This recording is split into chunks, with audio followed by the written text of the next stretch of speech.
So there's kind of two ways that you can do ability testing in recruitment. Okay, you can use an off-the-shelf assessment, one that has been designed by a publisher that basically anyone can use, and then use it as and when you need it, but it's never specific to any particular role. The content is always varied. It's designed to be used by law firms and finance, accountancy, government, anyone. It's off the shelf. Or you could use a bespoke assessment, which is the opposite, which is one that is designed specifically for you, for your context, for a particular role. For example, if it's for a bank, all the questions could be related to financial services for banking, perhaps even questions about the organization themselves.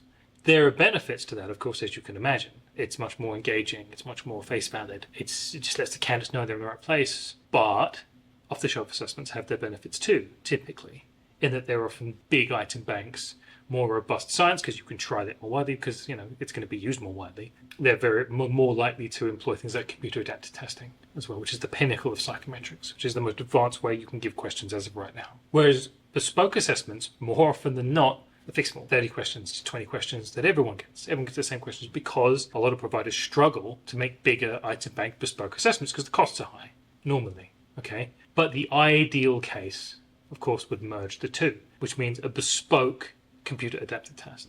So you would commission an organization to build a completely contextualized assessment with significant input from the organization as to how they would like it. Ability tests which are all in that framework, all in that context, but a big item bank, such that you can use it remotely online. Because if you use a fixed form test, even if it is bespoke, some candidates can print screen it, put it on YouTube, validate the assessment that you just paid for. It means you've got a very short time sort of horizon of which you can use that assessment, but not if it's item banked. So the ideal assessment, which would sort of take the best of both worlds, would be a computer adaptive bespoke assessment. Big item banks, computer adaptive testing, so they start with the average difficulty, they get some questions wrong, it gets easier, it gets them right, it gets harder, and hones in on their level of ability, which is much, much faster because it's less guessable, which means it's more reliable. You don't have to ask as many questions, and the questions that they do get, because it's bespoke, will be specific to the organization and all the benefits that come with that. That's the ideal way to do assessments. So if you're looking at a way to improve on a big off-the-shelf assessment as psychometrically robust as possible, a bespoke assessment is a way to do that, but only if it's adaptive. Otherwise, it's a big step back. So if there's scope to do that, and it's something we do a lot, bespoke computer adaptive tests, it's an avenue you should absolutely explore if you're testing a lot of people.